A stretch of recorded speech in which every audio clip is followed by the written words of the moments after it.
Bismillahirrahmanirrahim.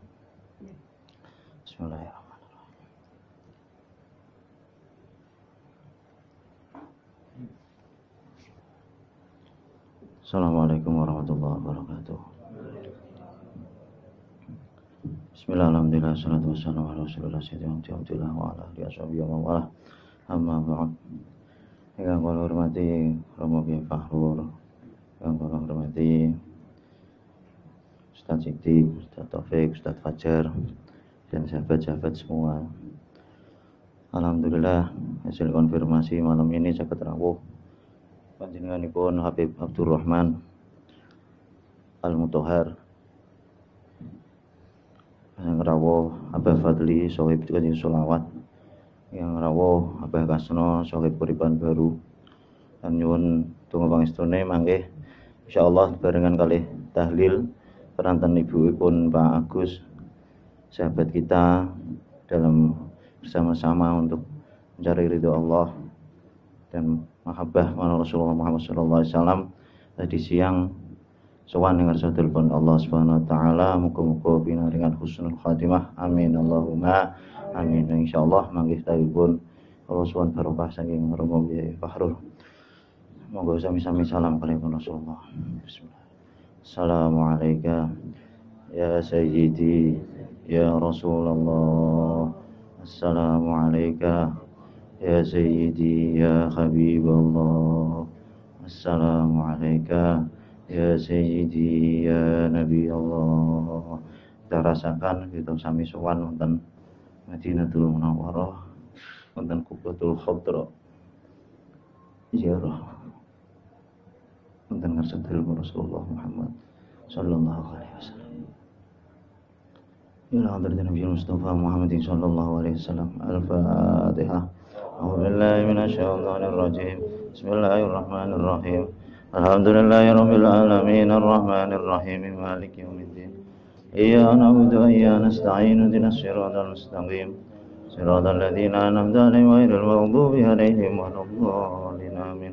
Wa sallallahu wa ashabihi azwajihi wa dhurriyyatihi yanallahu li darajati fil jannah wa ana bisrarihim wa anwarihim wa ulumihim wa karamati fid dunya wad dunya wal akhirah.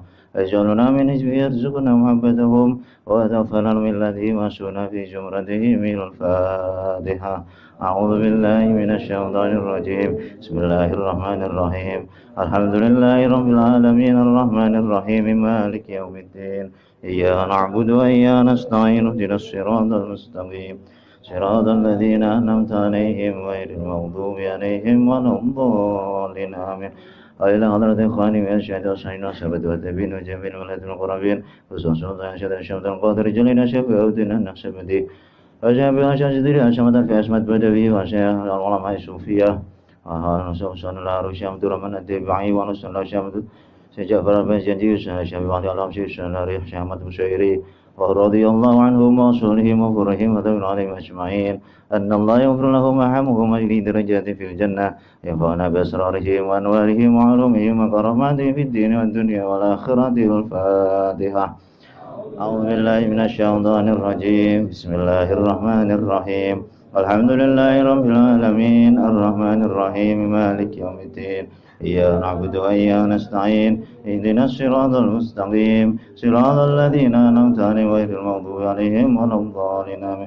Thumma ila jami'il qubur minal muslimin wal muslimat wal mu'minin wal mu'minat bi masyaratil magharibi wa barri wa bari wa khususan la jamil awliya fi hadhil baldah.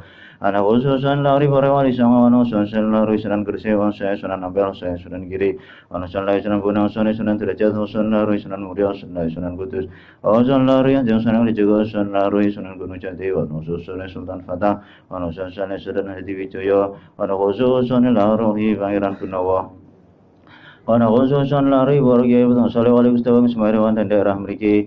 Anna Allah yaghfir lahum wa yarhamhum wa yajli darajatihim fil jannah yanfa'una bi asrarihim wa anwarihim wa ulumihim wa karamatihim fid din wad dunya wal akhirati. Al-Fatihah. A'udzu billahi minasy syaithanir rajim. Bismillahirrahmanirrahim. Alhamdulillahirabbil alamin arrahmanir rahim maliki yaumiddin. Iyyaka na'budu wa iyyaka nasta'in ihdinas siratal mustaqim siratal ladzina an'amta 'alaihim ghairil maghdubi 'alaihim waladdallin. Amin. Wa rasulullah ahli kuburipun kita sedaya ingkang tansah rahmatan majelis mriki أوصلهم وفرهم وذبر عليهم أجمعين لهم الفاتحة أعوذ بالله من الشيطان الرجيم بسم الله الرحمن الرحيم الحمد لله رب العالمين الرحمن الرحيم مالك يوم الدين إياك نعبد وإياك نستعين اهدنا الصراط المستقيم صراط الذين أنعمت عليهم غير المغضوب عليهم ولا الضالين آمين wasallallahu. Keluarganipun kita sedaya, garwanipun kita, anak-anak kita, turun kita sedaya. Lahumul Fatihah. أعوذ بالله من الشيطان الرجيم بسم الله الرحمن الرحيم الحمد لله رب العالمين الرحمن الرحيم مالك يوم الدين إياك نعبد وإياك نستعين اهدنا الصراط المستقيم صراط الذين أنعمت عليهم غير المغضوب عليهم ولا الضالين آمين. Ana susun lariku Sofia, ibu-ibu Nabi Agus. Al-Fatihah. A'udzu billahi minasyaitonir rajim. Bismillahirrahmanirrahmanir rahim. Alhamdulillahi rabbil alamin arrahmanir rahim maliki yaumiddin. إياك نعبد وإياك نستعين اهدنا الصراط المستقيم صراط الذين أنعمت عليهم غير المغضوب عليهم ولا الضالين آمين. خصوصا الرحيم Sahibul Hijayah Habib Ali bin Ahmad bin Abdullah bin Talib Al-Atas Susan Lari Habib Ahmad bin Abdullah bin Talib Al-Atas Susan Lari Habib Ahmad bin Ali bin Ahmad bin Abdullah bin Talib Al-Atas Anna Allah yabrulahu wa ahamu wa li darajati fil jannah wa anu asrarihi wa anwarihi wa alumihi wa gharamatihi fid din wa dunya wal akhirati. Al-Fatihah. A'udzu billahi minasy syaithanir rajim. Bismillahirrahmanir rahim. Alhamdulillahi rabbil alamin arrahmanir rahim maliki yaumiddin. إياك نعبد وإياك نستعين اهدنا الصراط المستقيم صراط الذين أنعمت عليهم غير المغضوب عليهم ولا الضالين آمين. Ana khususan ila ruhi wa muslimin Abdurrahman bin Qadir sahabat sonela ruhi guru-guru meragen ana khususan ila ruhi bati guru semua أوصلهم وفرهم ودون عليهم أجمعين أن الله يغفر لهم ويرحمهم ويزيد درجاتهم في الجنة وعن أسرارهم وأنوارهم وعلومهم وكراماتهم في الدين والدنيا والآخرة. الفاتحة. أعوذ بالله من الشيطان الرجيم بسم الله الرحمن الرحيم الحمد لله رب العالمين الرحمن الرحيم مالك يوم الدين إياك نعبد وإياك نستعين اهدنا الصراط المستقيم صراط الذين أنعمت عليهم غير المغضوب عليهم ولا الضالين آمين. وأنا خصوصا إلى Sahibul Hijayah Habib Agir bin Ahmad bin Ali bin Ahmad bin Abdullah bin Talib Al-Atas wa khususan ila Ramagiyai Munif Syuri wa khususan ila Ramayah Hanif Muslih guru-guru magian wa khususan ila Habib Hasan Al-Jufri wa khususan Habib Ghazi bin Awad bin Syah guru-guru Majelis Talim An-Nur wa khususan Habib Lutfi bin Ali bin Yahya adallahu umurahum fi khairin wa afiyah wa khususan ila guru-guru kita yang majelis mriki أن الله يدل أمورهم في خير وعافية وإلى حضرة الحبيب محمد صلى الله عليه وسلم. الفاتحة. أعوذ بالله من الشيطان الرجيم بسم الله الرحمن الرحيم الحمد لله رب العالمين الرحمن الرحيم مالك يوم الدين إياك نعبد وإياك نستعين اهدنا الصراط المستقيم صراط الذين أنعمت عليهم غير المغضوب عليهم ولا الضالين آمين. وصلى awakipun kita muga-muga kita sedaya paringi tiyang ingkang istiqomah dherek Kanjeng Nabi sarta keluarga keturunanipun kita sedaya fi khalin wa lutfin wa afiyah wa ila hadratil habib Muhammadin sallallahu alaihi wasallam. Al-Fatihah. A'udzu billahi minasy syaithanir rajim. Bismillahirrahmanir rahim. Alhamdulillahi rabbil alamin arrahmanir rahim maliki yaumiddin. إياك نعبد وإياك نستعين اهدنا الصراط المستقيم صراط الذين أنعمت عليهم غير المغضوب عليهم ولا الضالين آمين. بسم الله. اللهم صل على سيدنا محمد يا ربي صل على محمد يا ربي صل عليه وسلم على محمد يا ربي صل عليه يا ربي صل على محمد يا ربي بلغ الوسيلة يا ربي صل على محمد يا ربي غص بالفضيلة يا ربي صل على محمد يا ربي وارض عن الصحابة يا ربي صل على محمد يا ربي وارض عن السلالة يا ربي محمد يا ربي وارض عن المشايخ يا ربي صل على محمد يا ربي فارحم ايدينا يا ربي صل على محمد يا ربي وارحمنا جميعا يا ربي صل على محمد وارحم كل مسلم يا ربي صلى الله عليه يا ربي واغفر لكل مذنب يا ربي صل على محمد يا ربي وارزقنا الشهادة يا ربي على محمد يا ربي خذنا بالسعادة يا ربي صل على محمد يا ربي واصلح كل مسلم يا ربي يا ربي واغفر كل مؤذي يا ربي محمد يا ربي بلغنا نزور يا ربي يا ربي تغشانا بنوري يا ربي صلى الله عليه يا ربي يا سامع دعانا يا ربي يا ربي لا تقطع رجانا يا ربي صلى الله عليه يا ربي في حفظك وأمانك يا ربي محمد يا ربي أسكننا جنانا يا ربي صل على محمد يا ربي أجرنا من عذابك يا ربي محمد يا ربي نتم بالمشفى يا ربي صلى الله عليه يا ربي صل عليه وسلم اللهم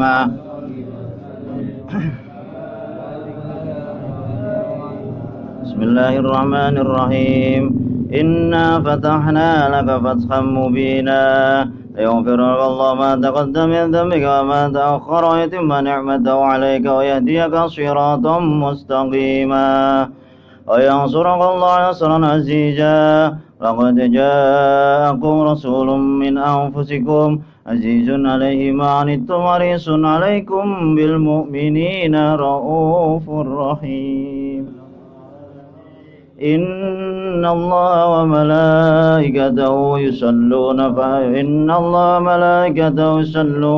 على النبي يا أيها الذين آمنوا صلوا عليه وسلموا تسليما الله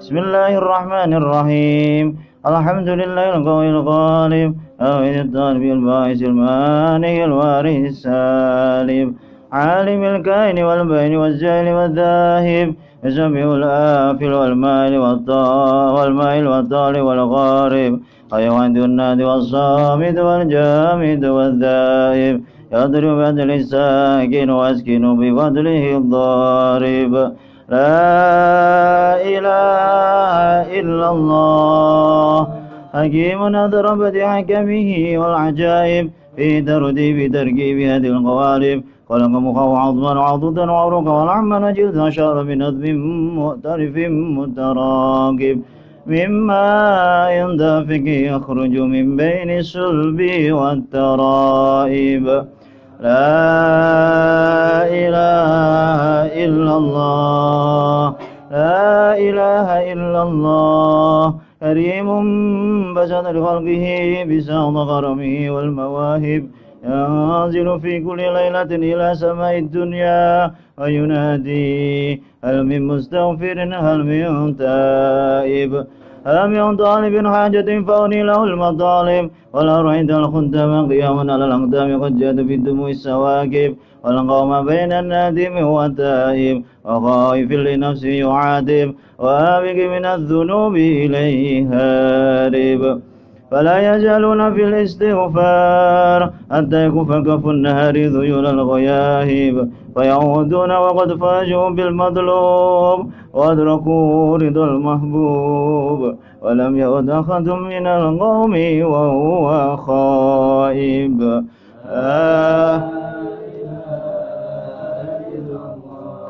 لا إله فسبحانه وتعالى من ملك أوجد نور نبيه محمد صلى الله عليه وسلم قبل أن يخلق آدم من الطين اللازب ورد فخره على الأشياء وقال هذا سيد الأنبياء وأجل الأصفياء وأكرم الحبائب اللهم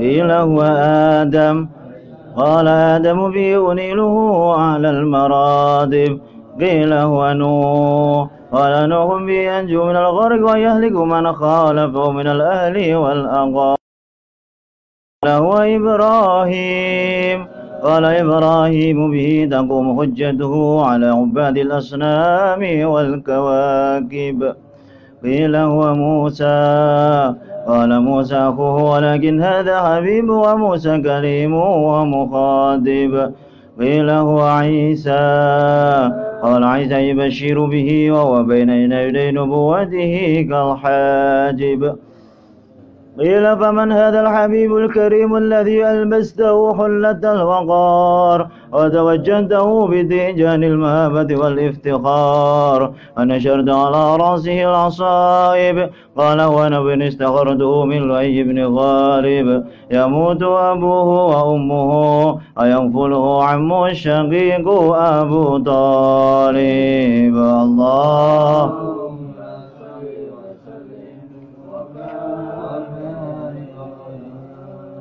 يبعث من تهامه بين يدي القيامة في ظهره علامة تضله الغمامة تضيع السحائب فجري الجبين ليلي الذوائب ألفي الأنف ميمي الفم نوني الحاجب سمعه يسمع شرير القلم بصره إلى السبع والسبع اتباق الثاقب قدما قبلهما البعير فأجل ما اشتكى من المحن والنوائب آمن بالضب وسلمت للأشجار وخاطبته الأحجار وهن إليه الجذع حنينا خزين النادب يداه تدرب ركدهما في المطاعم والمشارب قلبه لا يغفل ولا ينام ولكن للخدمة على الدوام مراقب إن أوذي يعفو ولا يعاقب وإن خصم يصمت ولا يجاوب أرفعه إلى أشرف المراتب في رغبة لا تنبغي قبله ولا بعده لراكب في موكب من الملائكة يفوق على سائر المواكب فإذا ارتقى على الكونين وانفصل عن العالمين أوصل إلى قاب قوسين كنت له عن النديم والمخاطب اللهم صل عليه ثم أرده من العرش قبل أن يبرد الفرش وقد نال جميع المآرب فإذا شرفت تربة طيبة منه بأشرف قالب ساد إليه أرواح المحبين على الأقدام والنجائب الله وبارك عليه وعلى آله صلاة الله ما لاحت كواكب لما خير ركب النجائب صلاة الله اللهم صل عليه هذا هذه السورة باسم الحبائب فهي السكر أعضاف الركائب اللهم صل عليه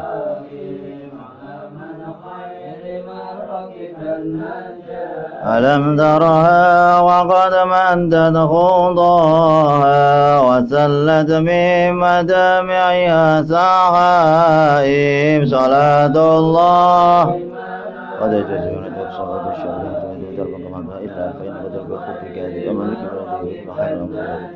وتلك القبة الخضراء وفيها نبي نوره يجل الغياهب نبي الله خير الخلق جميعا وعلى ما نشر المراد ويجعل في المال والمشاهد لا نسيب لنا ذنبا وكما ولو أنا عملنا كل يوم لأحمد مولدا قد كان واجب على هدك واكب على مدهي عليه من المهيمن كل وقت بدا نور الكواكب أحد كواكب عماد خير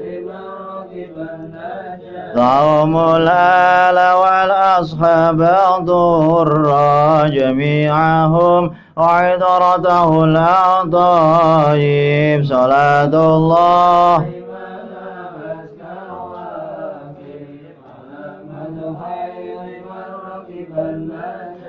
اللهم صل وسلم وبارك عليه وعلى آله فسبحان من وصفه صلى الله عليه وسلم بأشرف المناصب والمراتب حمده على ما منع من المواهب وأشهد أن لا إله إلا الله وحده لا شريك له رب المشارق والمغارب وأشهد أن محمدا عبده ورسوله المبعوث إلى سائر الأعاجم والعارف صلى الله عليه وعلى آله وصحبه أولي المآثر والمناقب صلاة وسلام يأتي قائلهما يوم القيامة غير خائب الله وبارك عليه وعلى آله بسم الله الرحمن الرحيم أول ما نستفتح به إيراد حديثين وردا عن نبي كان قدره عظيما ونسبه كريما وصراطه مستقيما قال في حقه ما لم يزل سميعا عليما إن الله وملائكته يصلون على النبي يا أيها الذين آمنوا صلوا عليه وسلموا تسليما اللهم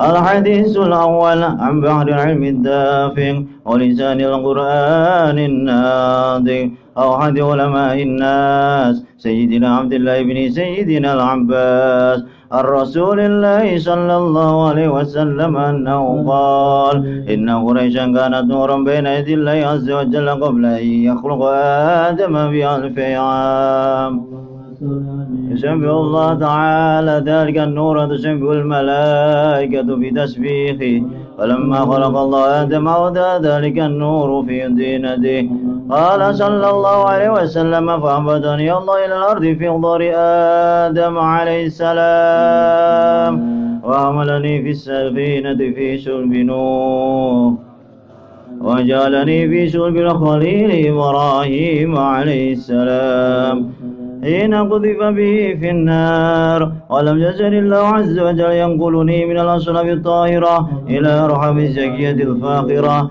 أنت أخرجني الله من بين أبوي وهما لم يلتقيا على صفاء قضى اللهم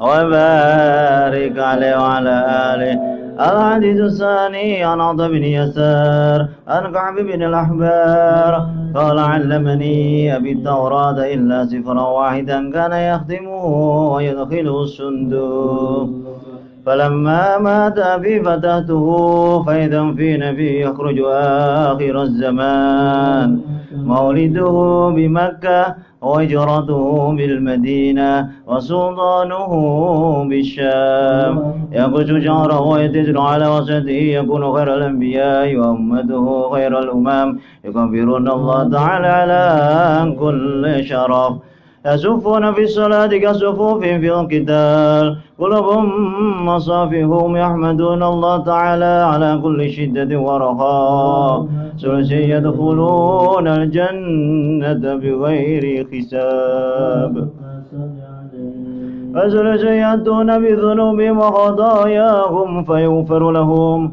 وثلث يأتون بذنوب وخطايا عظام فيقول الله تعالى للملائكة اذهبوا فاجنوهم فيقولون يا ربنا وجدناهم أسرفوا على أنفسهم ووجدنا أعمالهم من الذنوب كأمثال الجبال غير أنهم يشهدون أن لا إله إلا الله الله وأن محمدا رسول الله صلى الله عليه وسلم.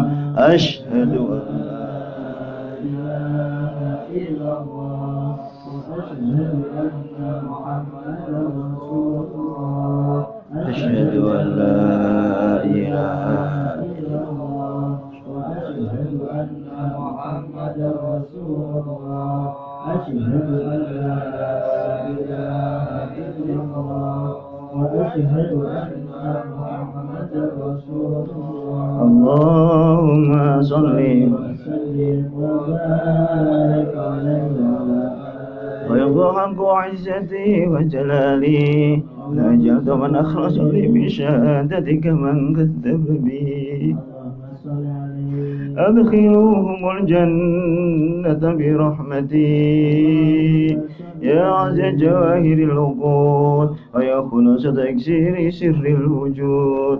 وادعك قاصر ولو جاء ببذل المجهود. واسف عاج الخصر ما خويت من خصال الكرم والجود. الكون إشارة وأنت المقصود يا أشرف من نال المقام المحمود. وجاء رسل من قبلك لكنهم بالرفعة والعلا لك شهود. اللهم صل وسلم وبارك عليه. أمن تذاكر رنم بذي سلامي وجزت دمعا جرى بمغلة بدمي. مولاي صل وسلم إيمان أبدا وما صل عليه بك خير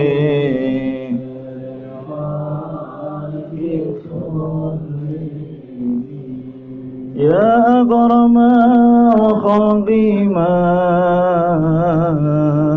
لمن ألوذ به سواك عند خلوق للحادث أمامي. مولاي صل وسلم دائما أبدا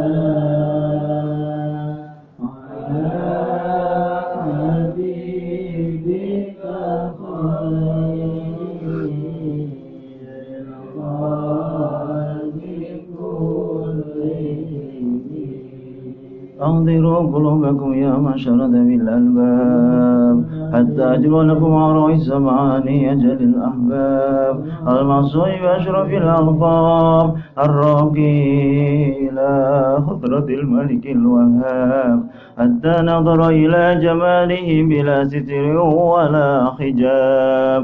فلما آن ونظر شمس الرسالة في سماء الجلالة خرج مرسوم الجليل لنجيب المملكة جبريل. يا جبريل نادي في سائر المخلوقات من أهل الأرض والسماوات بالتهاني والبشارات. وإن النور المسؤول والسر المكنون الذي وجدته قبل الوجود الأشياء وإمداد الأرض والسماء أنقله في هذه الليلة إلى بطن أمه مسرورا أملأ الكون نورا أغفله يتيما وطهره على بيته تطهيرا.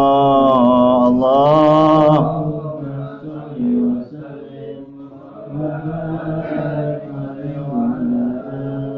فانتجر العرش ضربا واستبشارا وازداد الكرسي هيبة ووقارا وامتلت السماوات أنوارا وضجت الملائكة تهليلا وتمجيدا واستغفارا. سبحان الله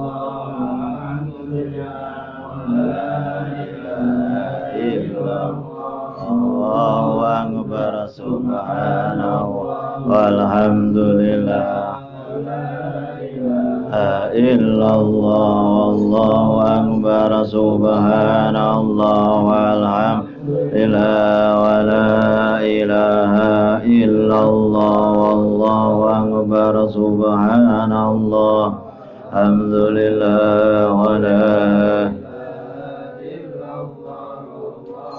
فلم تجل أمه ترى نور فضلي إلى نهاية دم حملي فلم اشتد بيده بإذن رب الخلق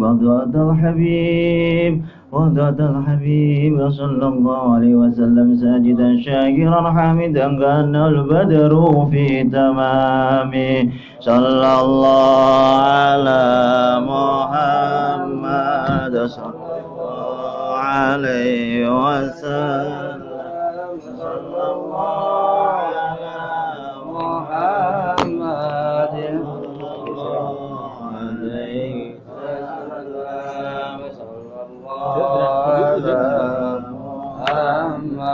صلى الله عليه وسلم صلى الله على محمد يا ربي صل وسلم اللهم صل على محمد يا نبي سلام عليك يا رسول سلام عليك يا حبيب سلام عليك صلوات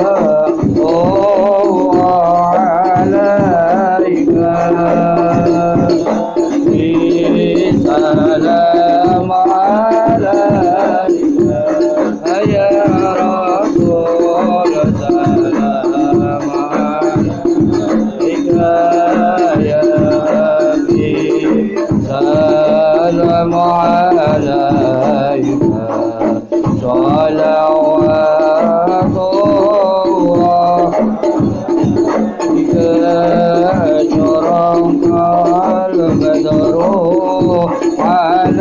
علينا فانتفت منه الفتور مثل حسنك ما رأينا وانطيا وجه الشرور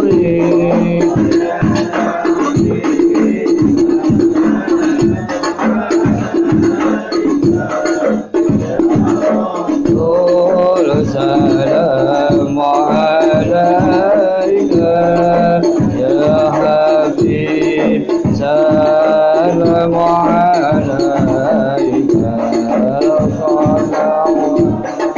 صلوات عليك أنت شمس أنت بدر أنت نور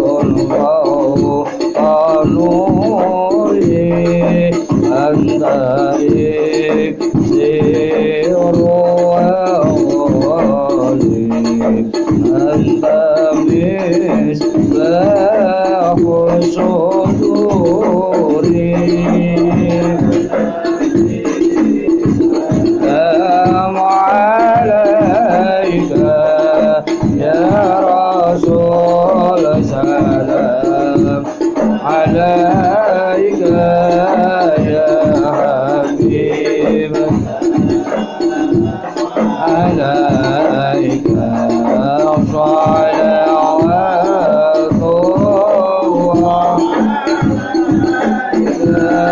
يا حبيبي يا محمد يا عروس الحبيبين يا معين يا ممجد يا إمام القبلتين ويا نبي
عليه وسلم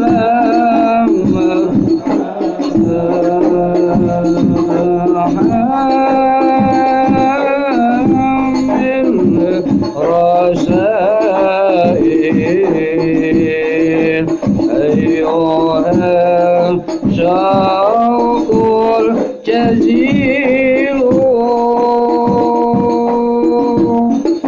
نحوها ذيك المنازل بالعشي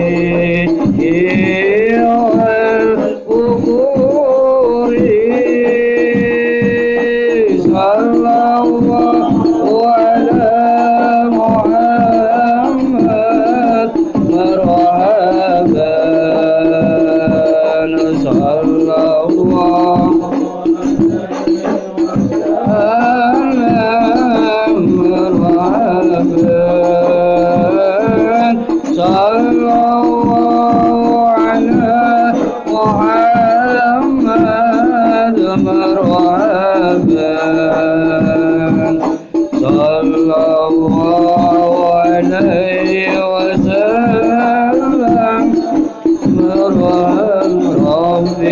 واغفر لي ذنوبي يا الله ببركة الهادي محمد يا الله ربي فاغفر لي ذنوبي يا الله ببركة الهادي محمد يا الله ليس أسكبك عسلا يا الله أنت يا جند الحسين يا الله ربي فاغفر لي ذنوبي يا الله ببركة الهادي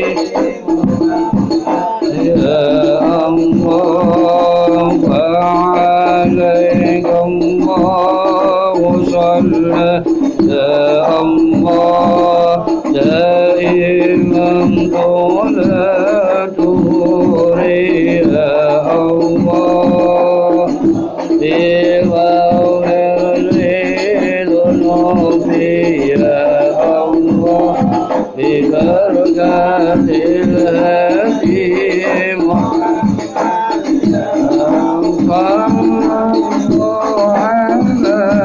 محمد صلى الله عليه وسلم صلى الله على محمد يا ربي صل وسلم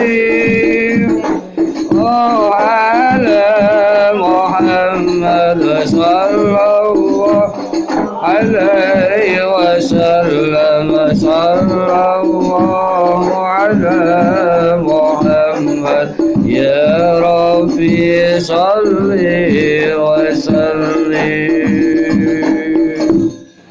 اللهم صل وسلم وبارك عليه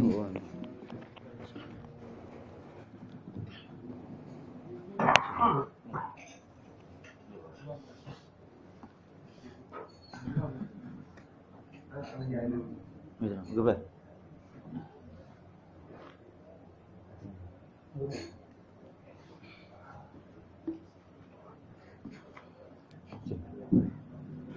اللهم صل وسلم وبارك عليه وعلى آله. وولد صلى الله عليه وسلم بيد العناية وقولا بقول الهداية فأشرق بباء الفضاء فتلألؤ الكون من نوره وأضاء ودخل في عهد بعهده من بقي من الخلائق وتغرى فيها من مضى أول فدية المجيات بخمود نار فارس وسود الشرفات ومتشيات من السماء بشوب المخرقات ورجى كل جبار من الجن ووسل لسلطان ذليل القاضي لما تعلق من سنة نور السادي أشر من بيت أولام حتى عرض على المراد وسلم وبارك عليه وعلى آله. إلى ما يقول هذه الذرة اليتيمة التي لا توجد لها قيمة. قالت الطيور نفل ولم تمهمة العظيمة. قالت الوحوش لا أوذى بذلك لكي نلنا شرفه وتعظيما. إلى يا معشر اسكنوا فإن الله قد حكم في سبع حكمة القديمة بأن نبيه محمدا صلى الله عليه وسلم يكون راضيا لحليمة الحليمة. الله فلما أعرض عنه ورضوا ليصل ما سويت الغيب من السعادة لحليمة بنت أبي ذؤيب. فلما وقع نظرها عليه بادرت مسرعة إليه وضعت في حجرها أضمته إلى صدرها فشل متبسما خرج من ثغره نور الله يقام في السماء. فملته إلى رحلها فأرضعت به إلى أهلها. فلما وصلت به إلى مقامها عينت برواته على غنامها. أكانت كل يوم ترى منه برهانا أترفع قدرا وشانا ألم ترجع في خلة اللطف والأمان أدخل بين إخوته مع الصبيان. الله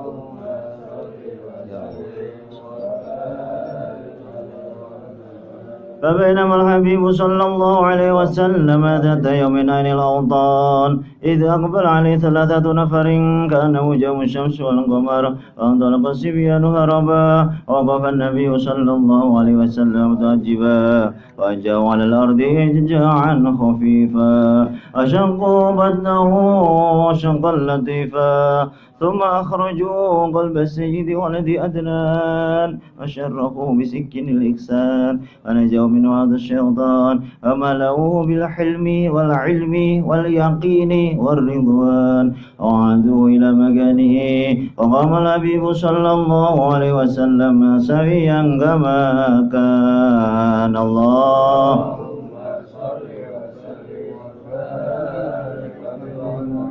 فقالت الملائكة يا حبيب الرحمن لو علمت ما يراد بك من الخير لعرفت قدر منزلتك على الغير وازددت فرحا وسرورا وبهجة ونورا يا محمد. أبشر فقد بشرت في الكائنات وعلمه رمي قد بشرت محرقة بكتمي ولم يكن شيء من خلق الله إلا جعل من التوعية ولما قالتك الساعة 100 فجئتك البعير في ذمامك يستجير والطوب والغجالة يشهدني لك بالرسالة الشجر والقمر والذئب ينطقون بنبوتك عن قريب ومركب والبراق إلى جمالك مشتاق جبريل ساوس مملكتك قطعان بذكرك في الآفاق والقمر معمور لك بالانشقاق. اللهم وبارك عليه وعلى وكل من في القرن متشوق لظهورك منتظر لإشراق نورك. فبينما الحبيب صلى الله عليه وسلم يصعد لسماء تلك الأصباح وجهه متهلل كنور الصباح إذ أقبلت حريمة معلنة بالسياح تقول وغريبة فقالت الملائكة يا محمد ما أنت بغريب بل أنت من هو قريب وأنت له صفي وحبيب. قالت حليمة ووحيدة فقالت الملائكة يا محمد ما أنت بوحيد بل أنت صاحب التأييد وأنيسك الحميد المجيد وإخوانك من الملائكة وأهل التوحيد. قالت حليمة ويتيما وقالت الملائكة لليت الركم يتيم فإن قدرك عند الله عظيم. الله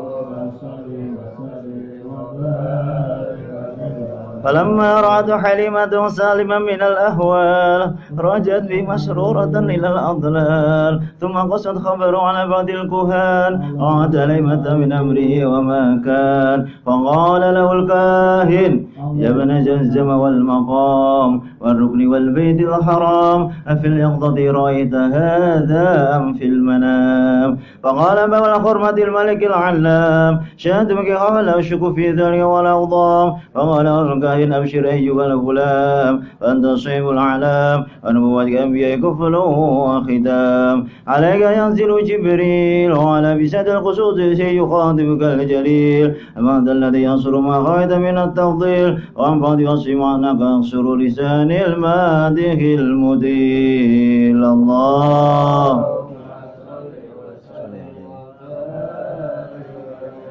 وكان صلى الله عليه وسلم أحسن الناس خلقا وخلقا وأهدهم إلى الحق طرقا. فنقول القرآن أشيمة الغفران يصل الإحسان ويفسه في الإحسان ويعفو عن الذنب إذا كان في حقه وسببه.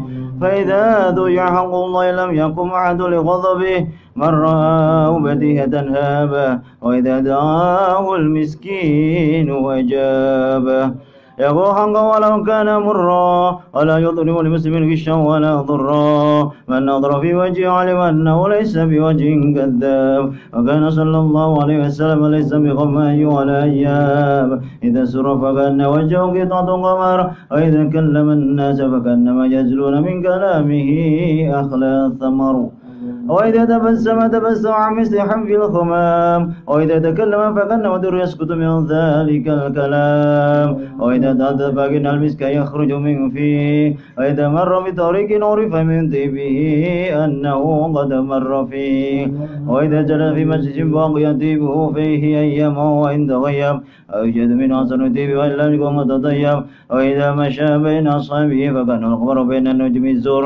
وإذا أقبل إليه لم فكان الناس بالنور في أوان الظهر. وكان صلى الله عليه وسلم أجود بالخير من الريح المرسلة. وكان يرفق باليتيم والأرملة. قال بعض واصفيه ما رأيت من ظلمة سوداء في غلة الحمراء أحسن من رسول الله صلى الله عليه وسلم. اللهم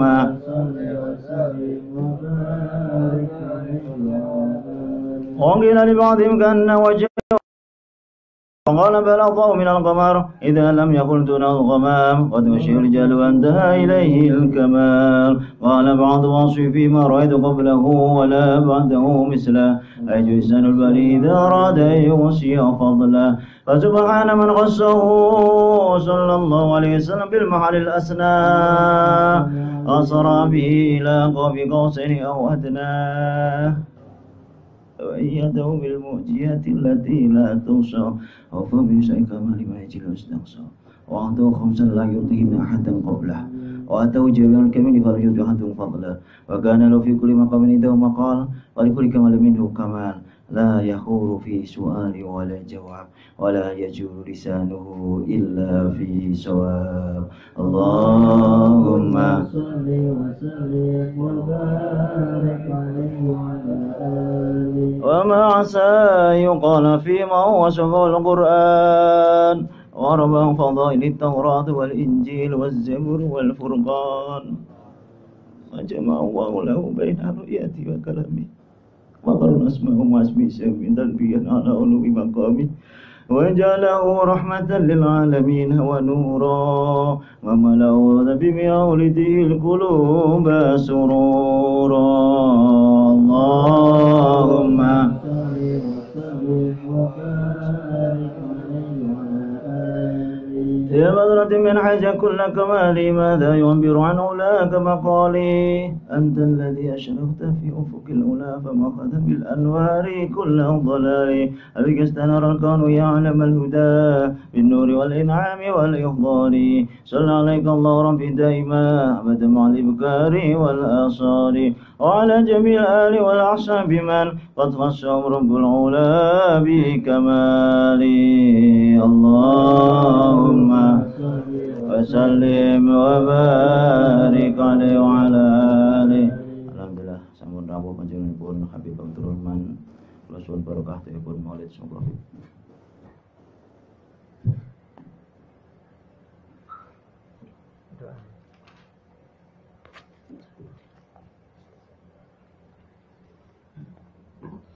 بسم الله الرحمن الرحيم الحمد لله رب العالمين والصلاة والسلام على سيدنا محمد وعلى آله وصحبه أجمعين.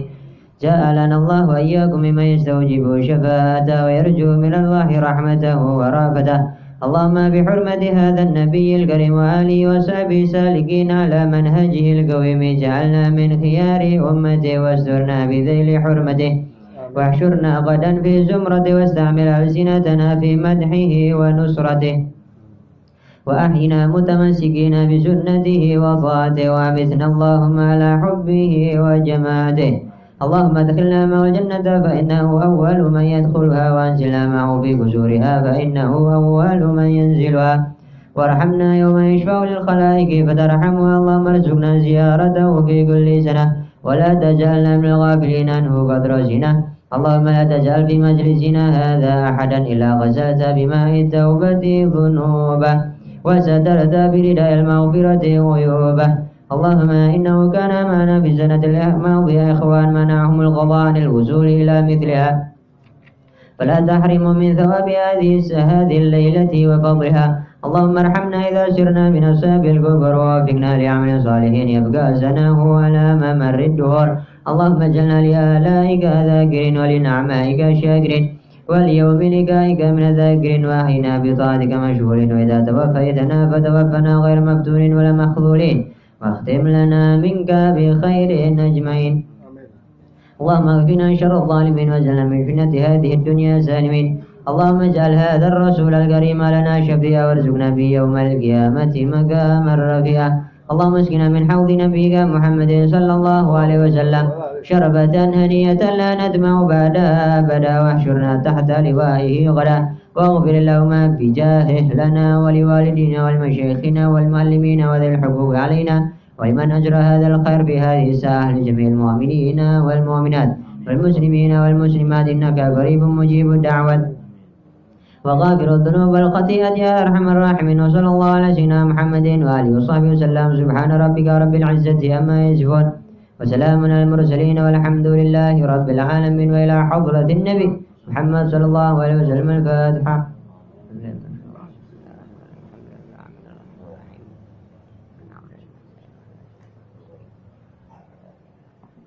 Kula nyuwun barokah dalilipun sing ngremuhi Fahrul ringkas semuanya.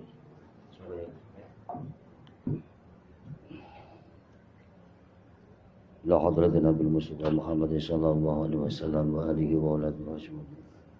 إلى حضرة حسين خاصة إلى روحه المرحومة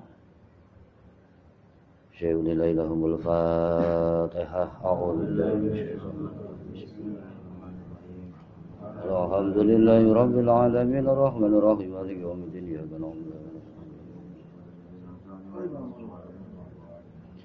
بسم الله الرحمن الرحيم. قل هو الله أحد الله الصمد لم يلد ولم يولد ولم يكن له بسم الله الرحمن الرحيم. قل هو الله أحد الله الصمد لم يلد ولم يولد ولم يكن له كفوا أحد. بسم الله الرحمن الرحيم. قل هو الله أحد الله الصمد لم يلد ولم يولد ولم يكن له كفوا أحد. لا إله إلا الله والله أكبر ولله الحمد. بسم الله الرحمن الرحيم. قل أعوذ برب الفلق من شر ما خلق ومن شر غاسق إذا وقب ومن شر النفاثات في العقد ومن شر حاسد إذا حسد. لا إله إلا الله والله أكبر ولله الحمد. بسم الله الرحمن الرحيم. قل أعوذ برب الناس ملك الناس إله الناس من شر الوسواس الخناس الذي يوسوس في صدور الناس من الجنة والناس. لا إله إلا الله والله أكبر ولله الحمد. بسم الله الرحمن الرحيم. الحمد لله رب العالمين الرحمن الرحيم مالك يوم الدين إياك نعبد وإياك نستعين اهدنا الصراط المستقيم صراط الذين أنعمت عليهم غير المغضوب عليهم ولا الضالين آمين. بسم الله الرحمن الرحيم. ألف لام ميم ذلك الكتاب